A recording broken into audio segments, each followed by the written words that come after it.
Berlatar pada zaman kerajaan, kisah akan berawal di mana kerajaan yang berada di bawah kekuasaan Majapahit, yang bernama Pamotan, ingin memisahkan diri. Pamotan sendiri dipimpin oleh putra dari mendiang Raja Majapahit yaitu Hayam Wuruk, yang bernama Bre Wirabumi, namun lahir dari rahim seorang selir. Sedangkan Majapahit sendiri dipimpin oleh menantu dari Raja Hayam Wuruk, yang bernama Wikramawardhana yang menikahi putri dari jalur permaisuri. Keputusan mendiang Raja Hayam Wuruk, mewariskan tahtanya kepada sang menantu, membuat Raja Wirabumi geram dan ingin mendirikan kerajaannya sendiri, hingga terjadilah perang saudara di antara mereka. Alasan lain adalah karena dia telah merongrong kewibawaan Majapahit. Raja Wardhana yang mendapatkan informasi dari patihnya, bahwa Wirabumi telah mendapatkan dukungan dari Kekaisaran China, segera menyusun rencana untuk melemahkan kekuatan Wirabumi dengan cara mengirimi surat kepada negara-negara yang berada di bawah kekuasaan Majapahit, untuk tidak ikut memihak Pamotan dan tetap setia kepadanya. Di sisi lain, Wirabumi yang telah mendapatkan dukungan dari Kekaisaran China dan beberapa negara yang masih di bawah kekuasaan Majapahit, semakin percaya diri bahwa dirinya akan memenangkan perang tersebut. Wirabumi menguasai Majapahit. Perselisihan kedua raja yang kian memanas, membuat para utusan pengantar surat pun ikut terlibat perkelahian saat mereka bertemu di perbatasan kerajaan Madangkara. Beruntung para penjaga perbatasan, melihat hal itu dan berhasil melerai mereka, hingga tidak terjadinya korban jiwa dari kedua belah pihak. Serahkan surat itu padaku.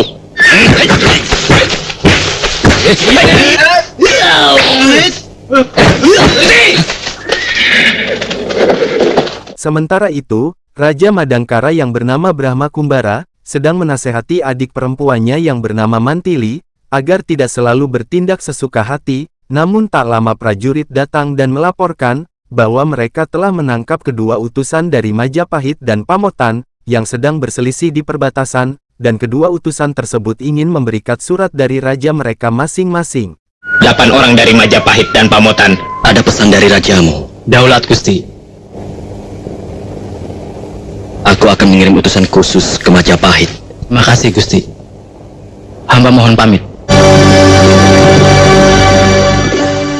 Setelah mendapat surat dari kedua penguasa tersebut, Raja Brahma Kumbara, yang notabene hanya seorang raja dari kerajaan bawahan Majapahit, segera mengirimkan utusannya untuk menentukan sikap, sekaligus jawaban atas surat yang dikirim oleh para kedua penguasa tersebut. Namun Tumenggung Bayan, dari kerajaan Pamotan malah bertindak di luar batas, dan ingin merebut surat tersebut dari tangan Tumenggung Adiguna, lalu terjadilah pertarungan di antara mereka, namun Tumenggung Bayan yang memiliki kesaktian lebih tinggi, berhasil menewaskan Tumenggung Adiguna.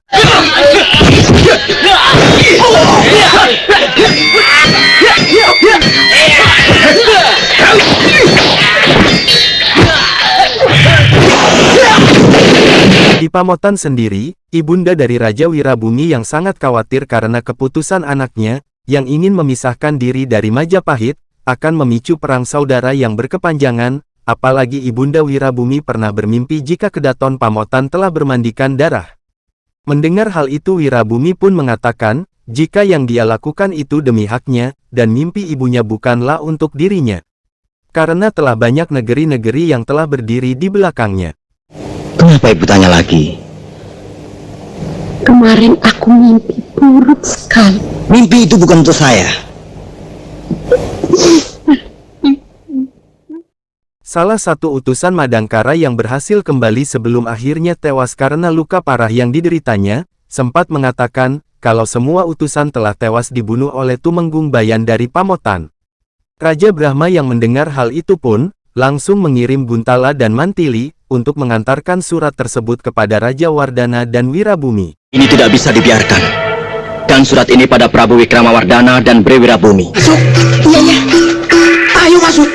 Brahma Kumbara, yang tidak ingin melibatkan rakyatnya dalam peperangan antara Majapahit dan Pamotan, memilih untuk mengembara demi untuk mendamaikan kedua belah pihak yang bertikai. Brahma pun pergi meninggalkan istana bersama istrinya dengan menaiki Raja Wali raksasa.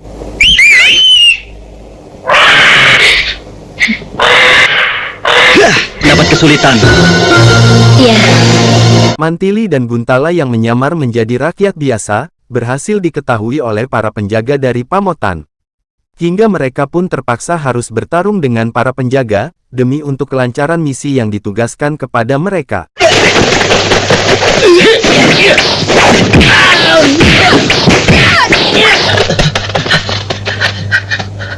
Singkat cerita, Mantili dan Guntala yang telah tiba di Majapahit, langsung menyerahkan surat tersebut kepada Raja Wikramawardhana. Setelah membaca isi surat tersebut, sang raja secara bijaksana menerima keputusan Raja Brahma Kumbara, yang lebih memilih untuk tidak memihak keduanya. Aku mengerti sikap rajamu. Kami mohon pamit, Baginda Prabu. Di sisi lain, Wirabumi yang terlihat cemas, karena sedikitnya dukungan yang didapat, terlebih lagi besarnya kekuatan musuh membuat Pamotan sangat rentan untuk diserang. Ditambah lagi Wirabumi mendapatkan sepucuk surat, yang berisi untuk meminta tanggung jawab atas tewasnya utusan Raja Madangkara, yang berupa tantangan kepada Tumenggung Bayan, yang ternyata adalah Brahma Kumbara yang menyamar dengan menggunakan nama kesatria Madangkara.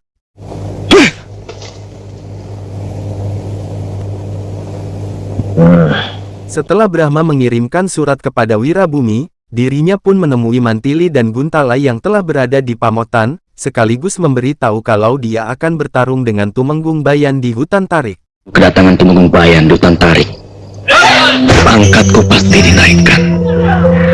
Sementara itu, Tumenggung Bayan yang sedang asyik bermesraan dengan seorang wanita yang bernama Lasmini, yang mungkin jika zaman sekarang disebut pelakor, terkejut melihat kedatangan Patih Lodaya, yang dikira akan memberikan kabar kenaikan pangkat untuknya, namun sebaliknya dia malah kena marah, dan diminta untuk mempertanggungjawabkan perbuatannya dengan menerima tantangan dari seorang pendekar, yang menamakan dirinya Kesatria Madangkara. Kamu adalah Tumenggung Pamotan. Kamu sudah membunuh utusan dari Madangkara. Mantili dan Guntala, yang telah menyampaikan surat kepada Raja Wirabumi, mendapat respon yang jauh berbeda, dengan sikap Raja Wikramawardhana yang begitu bijak dan menghargai keputusan Raja Madangkara, yang lebih memilih netral. Di sisi lain, Tumenggung Bayan akhirnya bertemu dengan Brahma Kumbara di hutan tarik, dan pertarungan sampai mati pun dimulai. Madangkara yang menantangku? Ya. Bagaimana kalau kita mulai?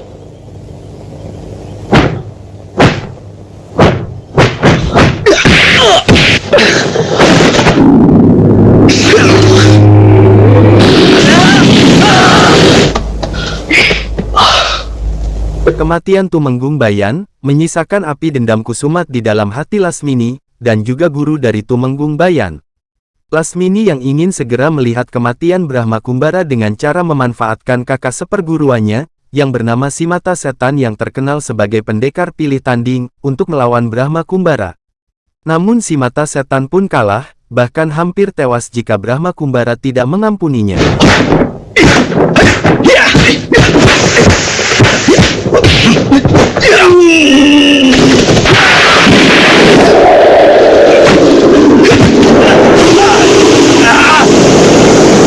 Dengan kalahnya Simata Setan, semakin membuat Lasmini penasaran, lalu membawa guru dari Tumenggung Bayan, untuk menghadapi Brahma Kumbara, lalu pertarungan pun kembali pecah.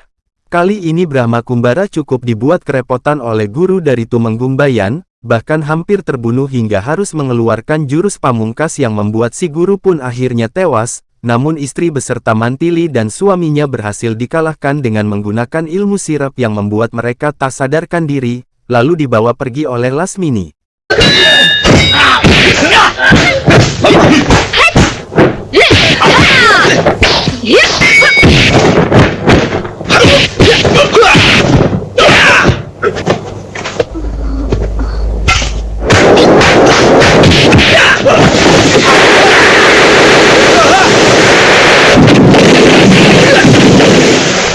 Peperangan antara Majapahit dan Pamotan akhirnya pecah, segala macam teknik dan strategi cerdik dimainkan, lawan yang tidak sabar dan teliti akan mendapatkan kekalahan, dan itulah yang terjadi kepada kubu Pamotan.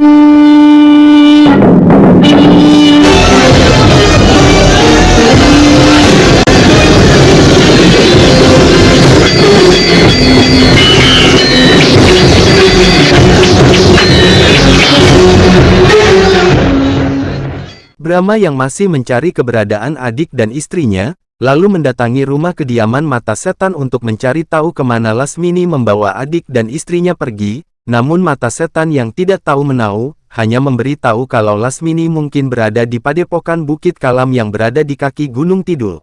Lasmini yang mendapat informasi kalau Brahma terus mencari dirinya, segera pergi meninggalkan tempat tersebut untuk menyelamatkan diri. Orang Madangkara itu terus mencari kamu.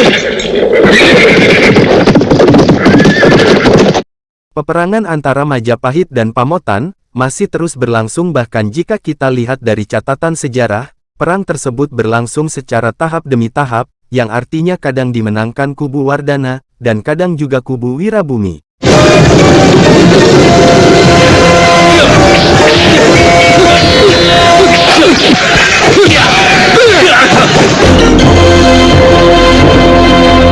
Setelah efek sirap yang mempengaruhi mereka hilang, Mantili beserta suami dan kakak iparnya segera meninggalkan Pamotan dan pergi menuju Majapahit, untuk mencari Brahma Kumbara yang diyakini berada di sana. Jebakan apa lagi ini? Di Pamotan selalu dicurigai. Ayo. Kekalahan pasukan Pamotan dari Majapahit, memaksa Brewirabumi harus meninggalkan Kedaton untuk pergi menyelamatkan diri, namun para prajurit Majapahit berhasil mengejarnya. Dengan kekalahannya dari Majapahit mengakibatkan dirinya tewas secara mengenaskan dengan leher terpenggal, lalu dikuburkan dan dibuat monumen untuk memperingati generasi berikutnya. Peringatan pada anak cucu kita.